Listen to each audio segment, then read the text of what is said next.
Pada zaman dahulu kala, hiduplah seorang raja yang terkenal karena kebijaksanaan dan kekuasaannya yang besar. Namanya adalah Nabi Sulaiman, seorang nabi sekaligus raja yang memerintah dengan adil atas manusia, jin, dan binatang. Allah Subhanahu wa Ta'ala telah menganugerahinya sebuah cincin sakti yang dikenal sebagai cincin Nabi Sulaiman. Cincin ini memiliki kekuatan yang luar biasa. Dengan cincin itu, Nabi Sulaiman bisa berbicara dengan hewan, mengendalikan angin, dan bahkan memerintahkan bangsa jin untuk melakukan perintahnya. Suatu hari, dalam salah satu masa pemerintahannya, Nabi Sulaiman memutuskan untuk menguji kehebatan cincin tersebut. Ia memanggil seluruh jin dan memerintahkan mereka untuk membangun istana yang megah di puncak sebuah gunung. Jin-jin yang terkenal karena kecepatannya segera bekerja dengan cekatan, memindahkan batu-batu besar, membentuk ukiran, dan menciptakan keajaiban arsitektur yang belum pernah dilihat manusia sebelumnya. Di balik kebesaran itu, tersembunyi satu rahasia. Jin-jin yang diperintah oleh Sulaiman sebenarnya sangat menginginkan cincin sakti tersebut. Mereka tahu, selama cincin itu ada di tangan Sulaiman, mereka tidak akan bisa memberontak dan akan terus tunduk pada perintahnya. Salah satu jin paling kuat dan licik, Jin Ifrit, menyusun rencana untuk mencuri cincin tersebut. Pada suatu pagi, Nabi Sulaiman bangun seperti biasa. Ia membersihkan dirinya dan hendak mengambil cincinnya dari tempat penyimpanan. Namun, alangkah terkejutnya, ia ketika cincin tersebut hilang. Jin Ifrit telah menyusup ke dalam istana dan mencuri cincin itu ketika Sulaiman sedang tidak memperhatikannya. Saat cincin itu hilang, kekuatan besar yang dimiliki Nabi Sulaiman pun lenyap. Jin-jin yang dulu tunduk mulai memberontak. Bangsa hewan tak lagi mendengarkan perintahnya. Bahkan manusia pun mulai meragukan kekuasaannya. Nabi Sulaiman yang dulu hidup dalam kemewahan dan kekuasaan, kini harus menjalani hidup sebagai orang biasa. Namun, Nabi Sulaiman tidak menyerah. Ia menyadari bahwa semua kekuasaan sejatinya adalah milik Allah Subhanahu wa Ta'ala, dan cincin itu hanyalah perantara. Dengan keyakinan penuh kepada Allah Subhanahu wa Ta'ala, Nabi Sulaiman berkelana, mencari cara untuk mendapatkan kembali cincin tersebut. Bertahun-tahun berlalu, ia hidup sederhana, bekerja, dan menafkahi dirinya sendiri, seperti rakyat biasa. Suatu hari, di sebuah desa kecil, Sulaiman yang menyamar sebagai orang biasa melihat seekor burung sedang berkelahi dengan seekor ikan di tepi sungai. Aneh, pikirnya, karena biasanya binatang-binatang tidak berkelahi seperti ini. Ketika ia mendekat, ia melihat sesuatu yang berkilauan di paruh burung tersebut. Itu adalah cincin yang telah lama hilang. Dengan cepat, Sulaiman mengambil cincin itu dari burung tersebut. Setelah mengenakannya kembali di jarinya, kekuasaannya yang dulu seketika kembali. Jin-jin tunduk kembali, angin patuh pada perintahnya, dan binatang-binatang berbicara kepadanya seperti sahabat lama. Sulaiman segera kembali ke tahtanya sebagai raja yang adil dan bijaksana. Nabi Sulaiman belajar bahwa kekuasaan bukan hanya soal benda atau simbol, melainkan tentang bagaimana seseorang menjaga kepercayaan dan keyakinannya kepada Allah Subhanahu wa Ta'ala. Cincin itu, meskipun penuh dengan keajaiban, hanyalah alat yang diberikan oleh Tuhan untuk menunjukkan bahwa segala sesuatu, termasuk kekuasaan, hanyalah titipan yang harus dijaga dengan amanah. Dan demikianlah kisah cincin Nabi Sulaiman yang menjadi simbol kebijaksanaan, kekuatan, dan keadilan selama berabad-abad. Cincin Nabi Sulaiman adalah salah satu artefak paling terkenal dalam tradisi Islam, Yahudi, dan Kristen. Cincin ini diyakini memiliki kekuatan luar biasa, termasuk kemampuan untuk mengendalikan jin, berbicara dengan binatang, dan memerintah angin. Berikut beberapa tokoh dan peristiwa yang berkaitan dengan cincin Nabi Sulaiman. Pertama, Nabi Sulaiman. Pada suatu masa yang jauh sebelum kita, di tanah yang penuh keajaiban dan misteri, hiduplah seorang raja besar yang dikenal sebagai Nabi Sulaiman. Ia adalah seorang nabi yang tidak hanya memimpin manusia, tetapi juga makhluk-makhluk lain yang tidak terlihat oleh mata manusia biasa, jin, angin, dan binatang. Semua tunduk di bawah kekuasaannya berkat sebuah cincin ajaib yang diberikan oleh Allah Subhanahu wa Ta'ala kepadanya. Cincin itu adalah sumber dari mukjizatnya. Pada suatu pagi, ketika matahari baru saja terbit di ufuk timur, Nabi Sulaiman duduk di singgasananya yang megah, dikelilingi oleh para penasihat, jin, dan binatang yang setia kepadanya. Di jari manisnya, cincin yang bersinar terang itu selalu berada, melambangkan kekuasaan yang diberikan Allah Subhanahu wa Ta'ala kepadanya. Wahai para jin dan binatang, "Hari ini aku ingin kalian mendengar rencanaku," kata Sulaiman dengan suara yang tegas namun penuh kelembutan.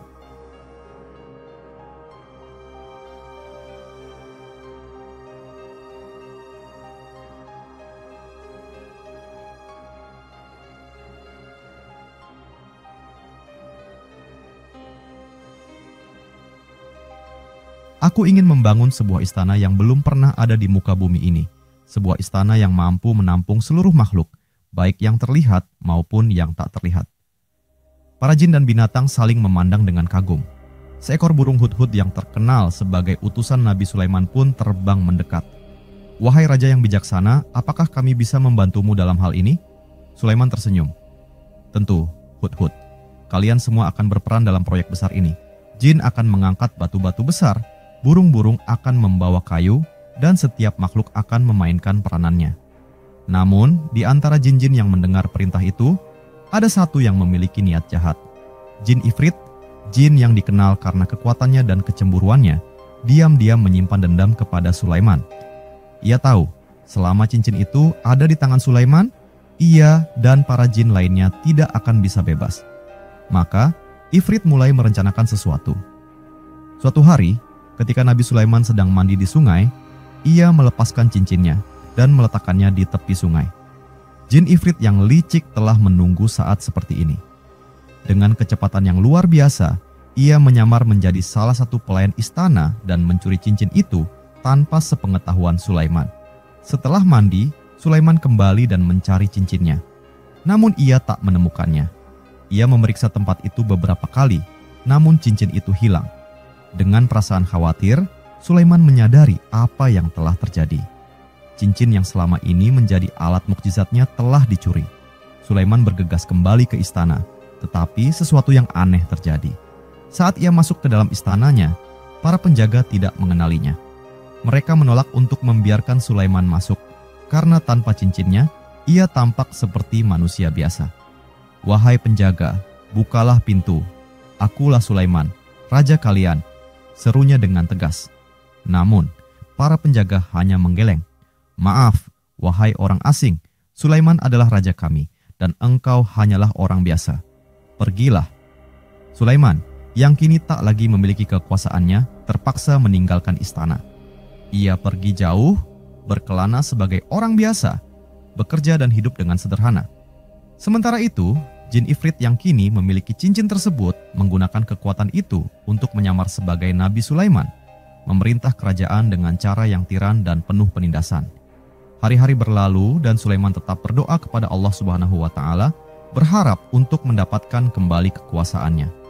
Ia tahu bahwa kekuatan sejati bukan berasal dari cincin itu, melainkan dari kehendak Allah Subhanahu wa Ta'ala yang Maha Kuasa. Pada suatu hari, ketika Sulaiman berjalan di sepanjang tepi laut, ia melihat sesuatu yang aneh. Seekor ikan besar terdampar di pantai dan tampak kesulitan bernapas.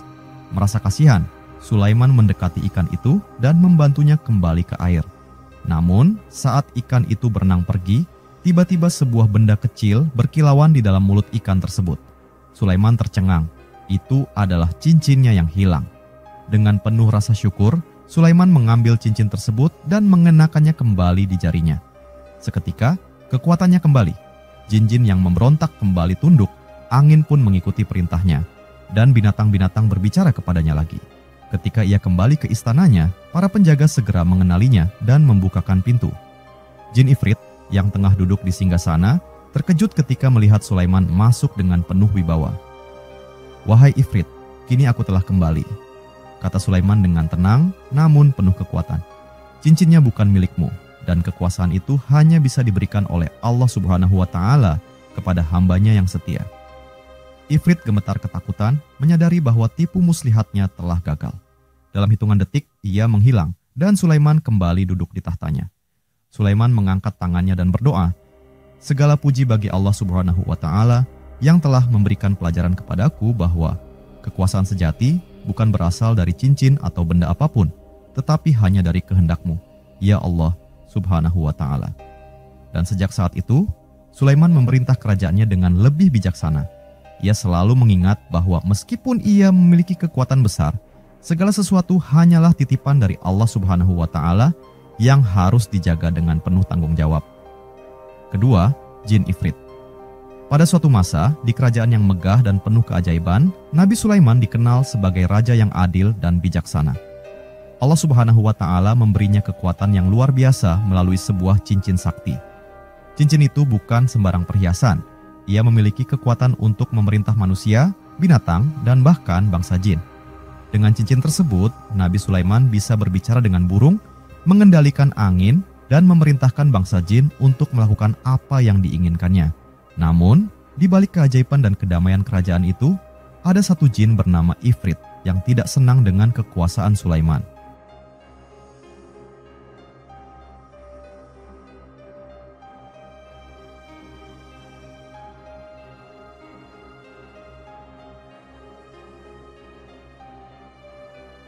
Ifrit adalah jin yang sangat kuat dan licik. Selama bertahun-tahun, ia tunduk pada perintah Nabi Sulaiman, tetapi dalam hatinya, ia menyimpan dendam. Ia ingin merebut kekuasaan Sulaiman dan memerintah dunia dengan cincin ajaib itu. Suatu hari, ketika Nabi Sulaiman sedang mempersiapkan diri untuk mandi di tepi sungai, ia melepaskan cincinnya dan meletakkannya di atas batu. Ia berpikir, tak ada yang akan berani mendekati cincin itu, karena siapa yang bisa menantang seorang nabi yang memiliki kekuatan seperti dirinya. Namun, Ifrit telah lama mengamati kebiasaan Sulaiman dan melihat inilah saatnya untuk bertindak.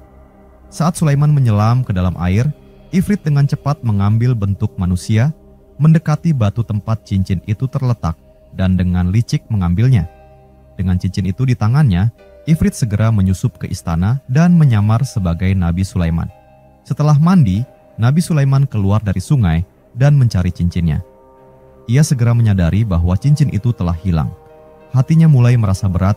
Ia menyadari bahwa tanpa cincin itu, ia kehilangan sebagian besar kekuatannya.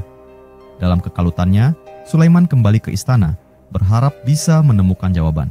Ketika ia sampai di depan istana, para penjaga yang setia padanya memandangnya dengan curiga. "Siapakah engkau?" tanya salah satu penjaga, tampak kebingungan. "Aku Sulaiman, raja kalian, bukalah gerbang," jawab Sulaiman dengan tegas. Penjaga itu mengerutkan keningnya. "Sulaiman yang sebenarnya sedang duduk di singgasananya. Engkau bukan Sulaiman." Sulaiman terkejut. "Apa maksudmu? Akulah Sulaiman. Bagaimana mungkin ada orang lain di singgasanaku?" Penjaga lain angkat bicara. "Maaf, tapi kami tidak bisa membiarkanmu masuk. Raja kami sudah ada di dalam." Sulaiman, tanpa cincin sakti di jarinya, tampak seperti manusia biasa di mata para penjaga. Mereka tidak mengenalinya. Dengan berat hati, Nabi Sulaiman pergi meninggalkan istana, berkelana ke dunia luar sebagai orang biasa. Dalam hatinya, ia tetap yakin kepada Allah Subhanahu wa Ta'ala dan berdoa agar segera mendapatkan kembali kekuasaannya. Sementara itu, di dalam istana, Ifrit yang kini memakai wujud Nabi Sulaiman mulai memerintah dengan tangan besi. Ia tidak peduli pada keadilan atau kebijaksanaan. Jin-jin di bawahnya dipaksa bekerja keras, dan rakyat mulai merasakan ketidakadilan. Para penasihat Nabi Sulaiman mulai curiga, karena Sulaiman yang mereka kenal berubah menjadi penguasa yang kejam dan sombong. "Raja, mengapa engkau tiba-tiba bersikap seperti ini?" tanya salah satu penasihat, mencoba memahami apa yang terjadi. Ifrit yang menyamar sebagai Sulaiman hanya tertawa. "Aku adalah raja kalian. Kalian harus mengikuti apapun yang kukatakan. Jangan pernah mempertanyakan perintahku lagi." Di luar istana, Sulaiman terus berjalan, hidup sebagai para rakyat biasa. Ia bekerja dengan tangannya sendiri untuk bertahan hidup, tetapi di dalam hatinya, ia selalu berdoa kepada Allah Subhanahu wa Ta'ala agar mukjizatnya dikembalikan. Tahun-tahun berlalu, tetapi Sulaiman tidak pernah kehilangan harapan. Suatu hari, ketika Sulaiman sedang duduk di tepi laut setelah bekerja seharian, seekor ikan besar muncul di permukaan air. Ikan itu tampak gelisah, melompat-lompat di permukaan air seolah berusaha memberi tanda kepada Sulaiman. Dengan penuh rasa penasaran, Sulaiman mendekati ikan tersebut. Saat ikan itu terbuka mulutnya, sesuatu yang berkilauan tampak di dalamnya. "Itu cincinnya," seru Sulaiman dengan penuh keheranan. Dengan hati-hati, Sulaiman mengambil cincin itu dari mulut ikan.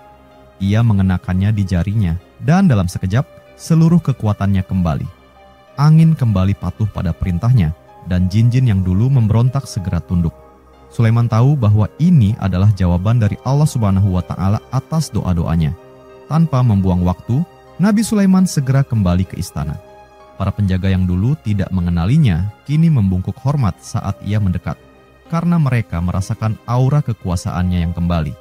Di dalam istana, Ifrit yang menyamar sebagai Sulaiman sedang duduk di singgasana ketika pintu ruang tahta terbuka. Melihat Sulaiman yang asli masuk dengan penuh wibawa, Ifrit terperanjat. Kau tak mungkin kembali, seru Ifrit, suaranya gemetar. Cincinnya ada padaku. Sulaiman tersenyum. Cincinnya ada di tempat yang seharusnya, katanya sambil mengangkat tangannya, memperlihatkan cincin yang bersinar di jarinya. Kekuatan ini bukan milikmu, Ifrit. Allah Subhanahu wa Ta'ala yang memberikannya padaku, dan kini aku kembali untuk mengambil tempatku. Ifrit mencoba melawan, tetapi dengan kekuatan yang diberikan Allah Subhanahu wa Ta'ala, Sulaiman memerintahkan para jin untuk menangkap Ifrit dan mengurungnya di dalam tempat yang tak pernah bisa dia loloskan. Setelah kejadian itu, Nabi Sulaiman memerintah dengan lebih bijaksana.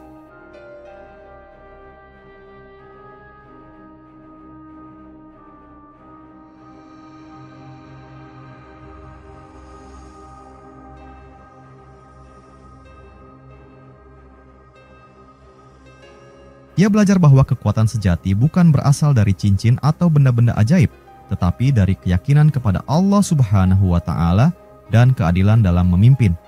Cincin itu, meskipun menjadi simbol mukjizat, hanyalah perantara dari kekuatan yang sesungguhnya, iman dan ketaatan kepada Allah Subhanahu wa Ta'ala yang Maha Kuasa. Ketiga, Asaf bin Barakhya. Pada suatu masa di kerajaan yang dipimpin oleh Nabi Sulaiman, hidup seorang pria bijaksana bernama Asaf bin Barakhya. Ia adalah salah satu penasihat terdekat dan paling dipercayai oleh Nabi Sulaiman. Asaf dikenal bukan hanya karena kebijaksanaannya, tetapi juga karena kedekatannya dengan Allah Subhanahu wa Ta'ala. Doa-doanya selalu dikabulkan dan ia memiliki pemahaman yang mendalam tentang ajaran Tuhan. Banyak orang di istana memandangnya dengan kagum dan hormat. Suatu hari, Nabi Sulaiman menerima kabar tentang seorang ratu yang memerintah kerajaan yang jauh di selatan di negeri Sabak. Namanya adalah Ratu Balqis, seorang penguasa yang terkenal akan kekayaannya dan kekuatan kerajaannya. Namun, meskipun terkenal, Ratu Balqis dan rakyatnya menyembah matahari, bukan Allah Subhanahu wa Ta'ala. Nabi Sulaiman dengan kebijaksanaannya ingin mengajak Ratu Balqis dan rakyatnya kepada jalan yang benar, menyembah Allah Subhanahu wa Ta'ala, satu-satunya Tuhan yang Maha Esa. Maka, ia mengirimkan surat kepada Ratu Balqis melalui burung hudhud, utusan yang setia. Beberapa hari kemudian, burung hudhud kembali dan membawa kabar bahwa Ratu Balqis berniat datang menemui Nabi Sulaiman. Namun, sebelum Ratu Balqis tiba, Nabi Sulaiman ingin menunjukkan kepadanya tanda-tanda kekuasaan Allah Subhanahu wa Ta'ala. Maka ia mengumpulkan seluruh penasihat dan bala tentaranya, termasuk jin-jin yang bekerja di bawah kekuasaannya. Siapa di antara kalian yang bisa membawa singgasana Ratu Balqis ke hadapanku sebelum ia tiba di sini? Tanya Nabi Sulaiman di hadapan mereka semua.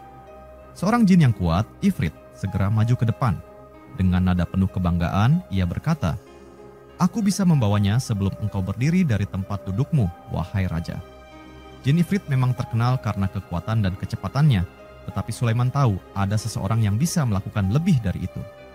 Saat itu, Asaf bin Barakhya yang duduk di sisi Sulaiman berdiri dengan tenang. Ia memandang Nabi Sulaiman dengan penuh keyakinan dan berkata, "Dengan izin Allah Subhanahu wa Ta'ala, aku bisa membawanya sebelum engkau mengedipkan mata." Nabi Sulaiman tersenyum dan mengangguk. Ia tahu bahwa Asaf adalah orang yang sangat dekat dengan Allah Subhanahu wa Ta'ala dan doanya seringkali dikabulkan tanpa ragu. Tanpa banyak bicara, Asaf mengangkat tangannya dan berdoa dengan penuh khusyuk kepada Allah Subhanahu wa Ta'ala. Dalam sekejap mata, singgasana Ratu Balqis yang besar dan megah yang berada jauh di kerajaan Sabah tiba-tiba muncul di hadapan mereka semua. Semua orang yang hadir tertegun melihat keajaiban tersebut. Bahkan para jin yang dikenal karena kecepatan mereka pun tercengang. Singgasana besar yang dihiasi dengan permata dan emas itu kini berdiri kokoh di hadapan Nabi Sulaiman dan penasihat-penasihatnya. Sulaiman tersenyum puas. Ini adalah tanda dari kekuasaan Allah Subhanahu wa Ta'ala, katanya. Siapapun yang memiliki iman dan dekat dengannya, maka tiada sesuatu pun yang mustahil. Ketika Ratu Balqis tiba di istana Sulaiman, ia segera melihat singgasananya yang sudah berada di sana. Dengan penuh keheranan, ia bertanya, "Apakah ini singgasanaku?" Nabi Sulaiman dengan tenang menjawab, "Ya, inilah singgasanamu. Kami telah memindahkannya dengan kekuasaan Allah Subhanahu wa Ta'ala." Ratu Balqis terdiam. Ia menyadari bahwa kekuasaan Nabi Sulaiman bukan berasal dari kekuatan duniawi semata, melainkan dari hubungan yang dekat dengan Allah Subhanahu wa Ta'ala. Dalam hatinya, ia mulai meragukan kepercayaannya yang lama kepada matahari. Setelah pertemuan itu, Ratu Balqis akhirnya mengakui kebenaran ajaran Nabi Sulaiman dan bersujud kepada Allah Subhanahu wa Ta'ala, Tuhan yang Maha Esa. Ia dan rakyatnya pun meninggalkan penyembahan matahari dan menjadi hamba Allah Subhanahu wa Ta'ala yang setia. Di balik peristiwa besar itu, peran Asaf bin Barakhya sebagai hamba Allah Subhanahu wa Ta'ala yang rendah hati namun penuh keyakinan sangatlah penting. Ia tidak mencari pujian atau penghargaan atas kemampuannya karena ia tahu bahwa segala sesuatu yang terjadi adalah atas kehendak Allah Subhanahu wa Ta'ala. Suatu hari, Asaf sedang duduk di taman istana bersama Nabi Sulaiman. Sulaiman memandangnya dan berkata, "Wahai Asaf, engkau adalah hamba Allah Subhanahu wa Ta'ala yang sangat beriman. Doamu selalu dikabulkan. Apakah engkau tidak ingin meminta sesuatu untuk dirimu sendiri?" Asaf tersenyum lembut dan menjawab, "Wahai Nabi Allah Subhanahu wa Ta'ala, aku tidak pernah meminta lebih dari apa yang telah Allah Subhanahu wa Ta'ala berikan kepadaku."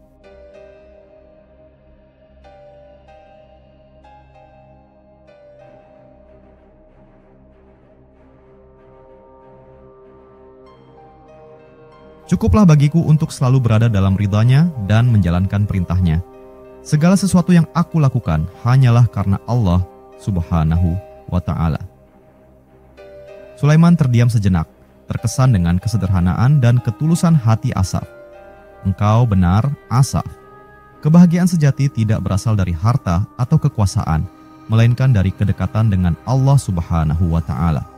Dan demikianlah kisah Asaf bin Barakhya, seorang hamba Allah Subhanahu wa Ta'ala yang bijaksana dan penuh keimanan, yang menjadi teladan bagi banyak orang.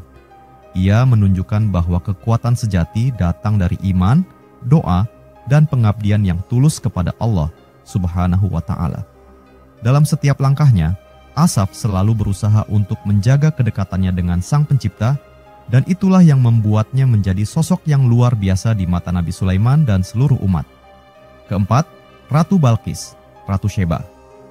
Pada suatu masa di negeri Saba, hiduplah seorang ratu yang sangat terkenal akan kecantikannya, kebijaksanaannya, dan kekayaannya. Namanya adalah Ratu Balqis. Kerajaannya yang megah dipenuhi dengan istana-istana indah dan kebun-kebun yang luas. Namun, meskipun Balqis terkenal dengan kekuasaannya, rakyatnya masih menyembah matahari sebagai dewa mereka. Setiap hari, mereka berdoa dan bersujud kepada matahari, menganggapnya sebagai sumber kehidupan mereka. Di tempat lain, di tanah yang jauh, ada seorang nabi dan raja yang memerintah dengan adil. Ia adalah Nabi Sulaiman, seorang nabi yang tidak hanya memimpin manusia, tetapi juga makhluk-makhluk lain seperti jin, angin, dan binatang. Allah Subhanahu wa Ta'ala telah memberikan kepadanya sebuah cincin ajaib yang memberinya kekuatan besar untuk berkomunikasi dengan segala makhluk dan mengendalikan kekuatan alam. Suatu hari, Nabi Sulaiman sedang duduk di singgasananya ketika burung hudhud, salah satu utusannya yang paling setia, terbang mendekat dengan kabar penting. "Wahai raja yang bijaksana," kata hudhud dengan penuh semangat, "aku telah terbang ke negeri yang jauh dan menemukan sebuah kerajaan yang megah di bawah pimpinan seorang ratu yang cantik bernama Balqis. Namun, yang menyedihkan, mereka semua menyembah matahari, bukan Allah Subhanahu wa Ta'ala." Nabi Sulaiman mengangguk, mendengarkan dengan seksama. "Ini adalah kesempatan untuk mengajak mereka kepada kebenaran," katanya. "Aku akan mengirimkan surat kepada Ratu Balqis dan mengundangnya untuk mengenal Tuhan yang Maha Esa." Lalu, Sulaiman menulis surat yang ditujukan kepada Ratu Balqis. Ia meminta hudhud untuk terbang dan mengantarkan surat tersebut langsung ke tangan sang ratu. Ketika surat itu sampai ke istana Ratu Balqis, ia membacanya dengan hati-hati. Surat tersebut dimulai dengan ucapan damai dari Nabi Sulaiman. kemudian mengajaknya untuk meninggalkan penyembahan kepada matahari dan menyembah Allah Subhanahu wa Ta'ala, satu-satunya Tuhan yang sebenarnya. Balqis dengan penasaran dan kebijaksanaan yang mendalam memanggil para penasihatnya. "Wahai para penasihatku, surat ini datang dari seorang raja bernama Sulaiman. Ia mengundang kita untuk meninggalkan penyembahan kepada matahari dan mengakui Tuhannya, Allah Subhanahu wa Ta'ala. Apa pendapat kalian?" Salah satu penasihatnya yang bijak maju dan berkata, "Ratu, kami adalah pasukan yang kuat dan berani. Jika engkau ingin berperang, kami siap. Namun, engkau dikenal sebagai ratu yang bijaksana. Sebelum kita membuat keputusan, mungkin kita sebaiknya mengirimkan hadiah kepada Raja Sulaiman sebagai tanda persahabatan dan melihat bagaimana ia menanggapinya." Ratu Balqis setuju. Ia memerintahkan untuk mengumpulkan hadiah-hadiah paling indah, emas, perhiasan, dan permata, dan mengirimkan utusan untuk membawanya ke kerajaan Sulaiman. Beberapa waktu kemudian, hadiah-hadiah itu sampai di istana Sulaiman. Namun, Nabi Sulaiman tersenyum lembut ketika melihat hadiah-hadiah tersebut. Ia tahu bahwa hadiah ini hanyalah tanda dari ketidaktahuan mereka akan kekuasaan Allah Subhanahu wa Ta'ala yang sejati. "Apakah kalian mencoba membujukku dengan harta?" kata Sulaiman kepada para utusan Ratu Balqis. "Katakan kepada ratu kalian, kekayaan dunia ini bukanlah apa-apa dibandingkan dengan kekuasaan Allah Subhanahu wa Ta'ala. Aku akan mengunjunginya sendiri dan aku akan menunjukkan kepadanya tanda-tanda kebesaran Allah Subhanahu wa Ta'ala." Ketika para utusan kembali dengan pesan tersebut, Ratu Balqis merasa penasaran sekaligus terkesan. Ia memutuskan untuk melakukan perjalanan ke kerajaan Sulaiman dan menemui raja yang luar biasa ini. Namun sebelum Balqis tiba, Nabi Sulaiman memiliki rencana. Ia ingin memberi Ratu Balqis kejutan dengan menunjukkan kekuasaan Allah Subhanahu wa Ta'ala. Maka ia bertanya kepada para jin dan penasihatnya, "Siapa di antara kalian yang bisa membawa singgasana Ratu Balqis ke hadapanku sebelum ia tiba?" Seorang jin bernama Ifrit maju dan berkata, "Aku bisa membawanya sebelum engkau berdiri dari tempat dudukmu."